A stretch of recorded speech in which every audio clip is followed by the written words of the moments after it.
Bienvenue sur un site hautement stratégique. Ce laboratoire privé en partenariat avec le géant chinois Sinopharm est devenu le fer de lance du Maroc dans la course mondiale au vaccin.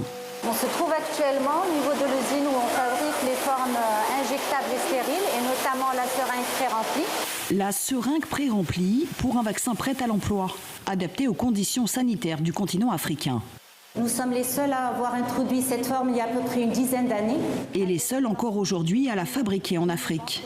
Le laboratoire est déjà prêt à tripler sa production pour le vaccin chinois. Et donc les volumes tels que nous les avons discutés avec les différents partenaires peuvent être largement honorés par ce thème.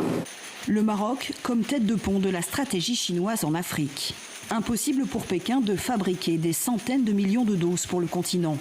Pour autant, le Maroc ne servira qu'à conditionner le vaccin. Pas question qu'ils reçoivent la formule pour l'instant. Si on doit vacciner très rapidement, comme on dit en décembre, ils se feront sûrement vacciner par du produit fini importé de Chine. Donc je ne pense pas qu'on puisse faire aussi vite du tech transfert d'un site chinois vers un site marocain. Par contre, si Sotema devrait le faire, ça prendrait en moyenne entre 3 et 6 mois pour avoir du produit fini marocain.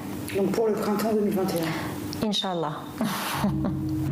Mais cet accord avec les Chinois reste une opportunité pour le Maroc. Les autorités ambitionnent de vacciner 80% des citoyens de plus de 18 ans, soit plus de 20 millions de personnes.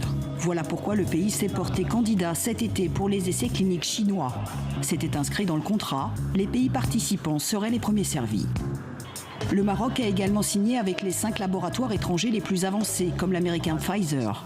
Et dès la mi-septembre, le Royaume annonçait l'achat de 20 millions de doses du Spoutnik russe. Aucun de ces vaccins n'a encore été homologué par l'OMS, mais les autorités l'affirment, elles restent prudentes.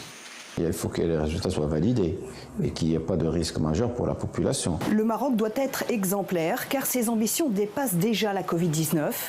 Il veut devenir un pays producteur de vaccins à long terme. Avec pour partenaire la Chine. Cela tombe bien, c'est ici, à Tanger, il y a 4 ans, que les deux pays ont signé un vaste projet de cité technologique, incluant l'aéronautique ou encore de l'automobile. Aujourd'hui, il est question d'une plateforme de production mondiale de vaccins.